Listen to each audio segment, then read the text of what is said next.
So what's going on, guys? In today's tutorial, we're going to be talking about inheritance, still on the object-oriented programming series with Python.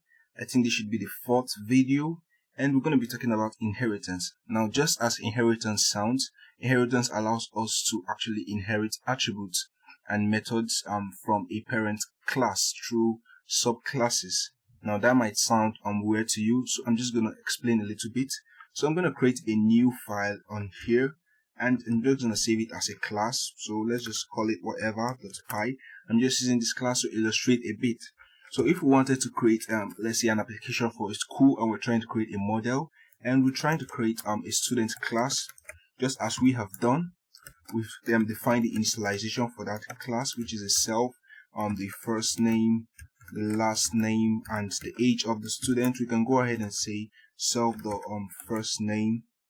Self the first name is equal to first name. Self dot last name is equal to last name.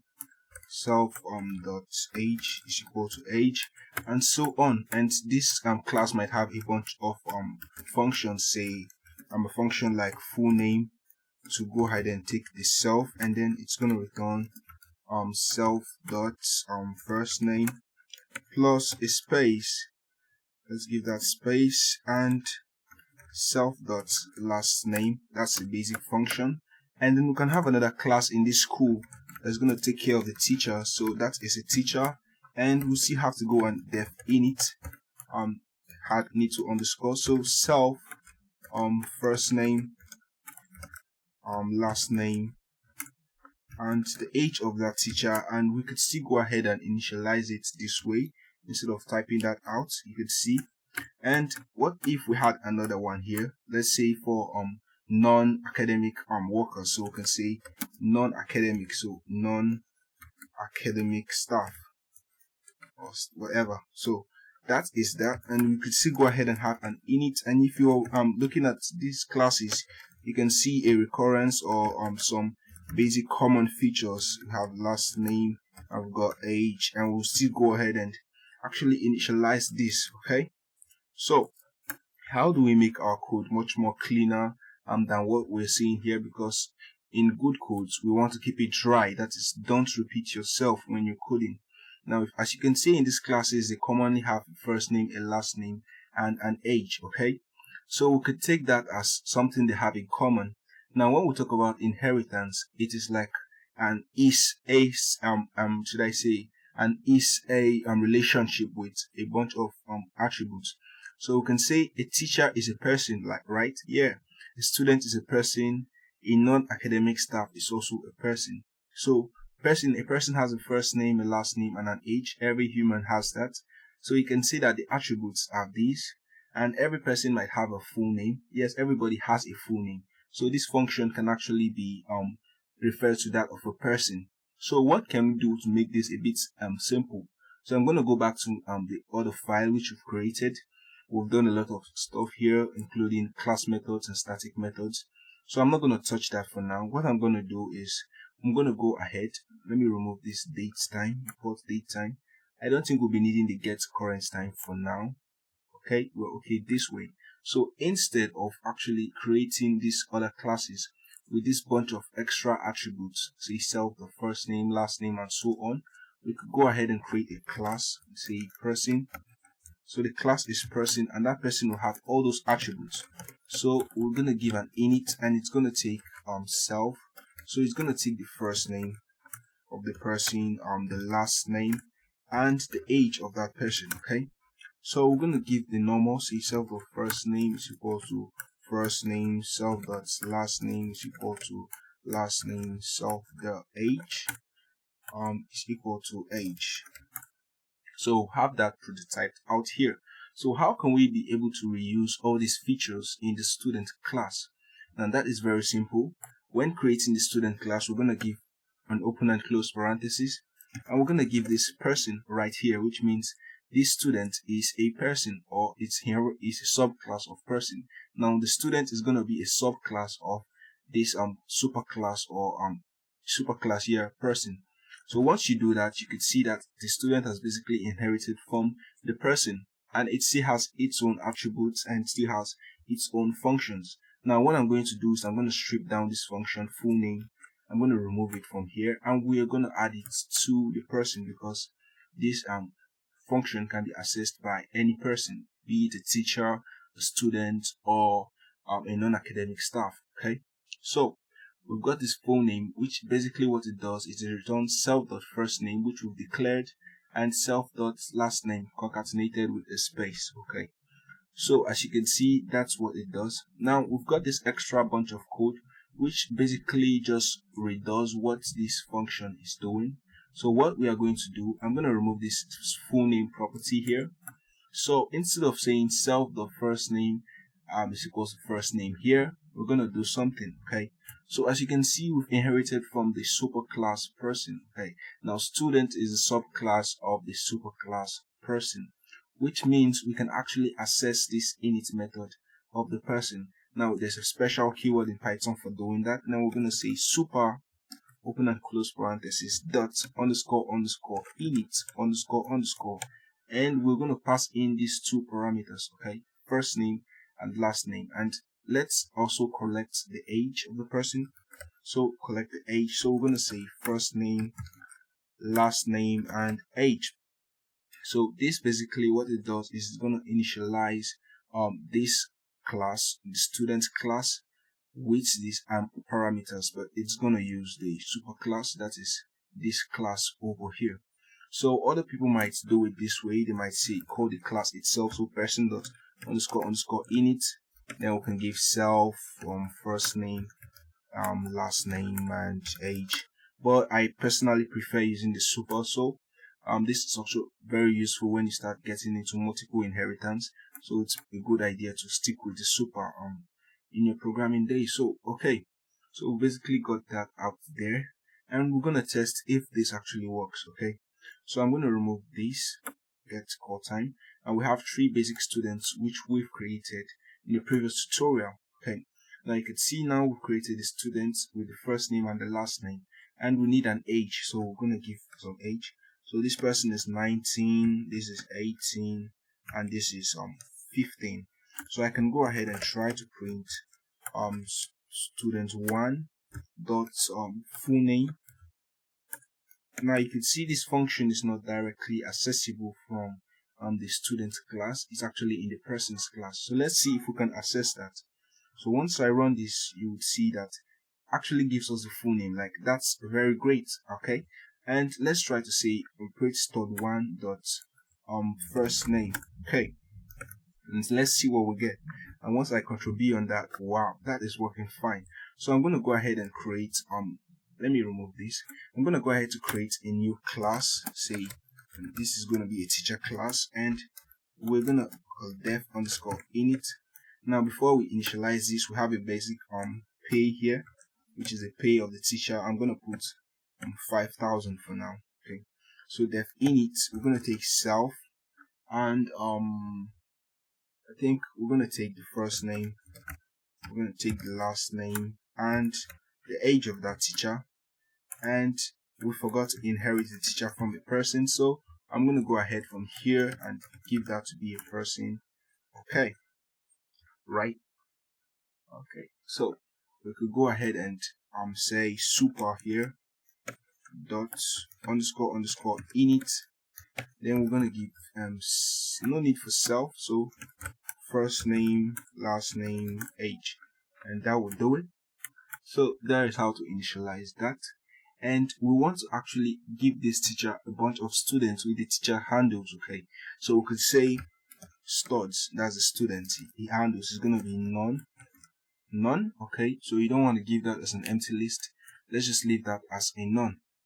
So here we're going to give if studs, that's the student he handles, if studs is equal to none, then we're going to say self.studs is equal to an empty list. Okay, and then else self.studs is equal to studs, that is this here. Now this studs should be a list of students the teacher is going to be handling. Normally in a real world model, you might actually want to do this by their classes, that's grade 1, grade 2, and so on.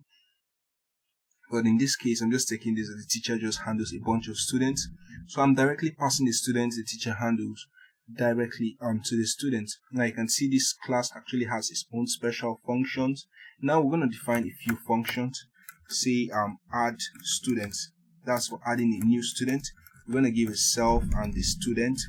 Now we're going to say if the new student, that's stud, if the student not in self dot studs, that's if the student is not in the the list of students that this teacher is gonna have, then we're gonna say self dot studs dot append. Can't type, so it's gonna append the new students that was passed. Okay, then we're gonna define another function, remove stud, and it's gonna take self and same as stud. So if stud in self dot studs, so what we're gonna do is we're gonna say self dot studs dot remove the students that we've passed in, and then a final function is gonna be show students. This is going to show all the students a teacher is handling. Okay, so show students is going to take self, just self, and we're going to see for I in self dot studs. I in self dot studs. What are we going to do? What am I doing? For I in self dot studs, so print. So we're going to print I dot full name. So that's just what we're going to do. So this class is a little bit large, but let's say if functionality is okay. So we're going to go ahead. I think we should bring down these instances here. Okay, so the instances are in one place, and let's try to do something. For now, I'm going to strip down these two, or let's just comment.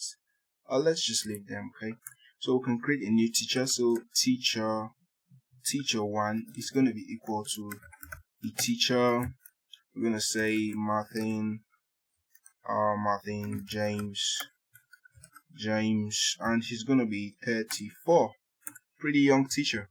So it's gonna be 34, and we can actually pass in the students. So we're gonna he's gonna be handling stud1, and stud2.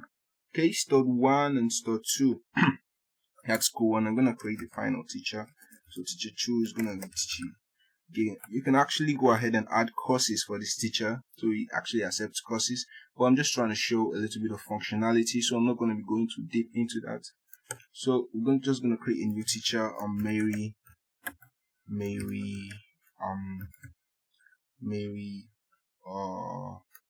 any name, just any name, please. You could give her to be 26. She's young, and she's just gonna be handling stud 3. So we basically got that. Let's make sure we don't have any print statements above. Okay, we don't have any print statements above, so I could go below here and I'm gonna add print teacher1 dot full name and see what we get. Hopefully we don't have an error in our 1,000 lines of code. Okay, Martin James, that's fine. So let's try to print teacher1 dot let's say teacher1 just show studs. Okay, Control B. Wow, we're getting full name. Okay. So let's put parentheses here, so we'll actually access the function itself, and once we run this, you could see it's got James Alexander and Victor Isaac. Like, that's so cool. James Alexander, Victor Isaac. Cool. So we can actually do this for teacher 2. Control B, and you can see she only has Alan Walker, which is the third student here. Now we could try out some of our functions. Say teacher1 dot not append, so teacher1 dot add the student, so it's gonna add stud 3. Okay, and we're gonna try something else. Say teacher1, or let's just leave it this way. So and then we say teacher1 dot show studs to see if student 3 gets added. So wow, and that works just fine. So as you can see, it's working, and that is how to actually reuse your classes by inheritance. Just look for a bunch of classes that actually are related to one particular class. Like this, for this is the best example. Person, or have a student, a teacher. You can go ahead and create a class for non-academic staff. I just hope this video was good enough to show you this. Now, a final thing, I know this video is getting a little bit long. The final thing I'm going to be doing is I'm going to be showing you a little two of very good functions when working with class. Now it is instance, and is subclass. So those are the two functions I'm going to be showing you. So let me comment out this subclass for now. So the is instance takes in an instance and a class and checks if that instance is actually an instance of the class. Okay, so we can go ahead and take student1, and then just take the student class and see what we get. So let's print that actually. So print this. Okay, so let's run that, and you can see it's true because stud1 is actually a student. So we can see, go ahead and put a person here. What am I doing? Person. So once we run this program, you'll see true because the student inherits from the person. Therefore, student 1 is actually also a person. Great. So you could also do this for teachers. Say teacher 1 true, and so on. And I'm going to show you the subclass here. So print is subclass, and it is going to take if two classes and compare if the first class is a subclass of the second class. So is teacher a subclass of person? We know the answer of that. That is true. Is teacher a subclass of student? False. That's not true. Is student a subclass of students? Student. You can see that's true. Is student a subclass of teacher? That's false. Is student a subclass of person? Okay, that's true. So you can see how you can use these to better create better classes. I really hope this tutorial was helpful. Now, if I was too fast in any part, you can comment down in the comment section below, and I'll do my best to answer you. If you have any questions still, you can comment in the comment section below, and I'll do my best to answer your questions. Now, if you like this video, you can actually help out this video and this channel by clicking the like button, subscribing to this channel, and sharing this video to whoever you think these videos might be useful to. And I'll be seeing you guys in the next tutorial. Thanks for watching.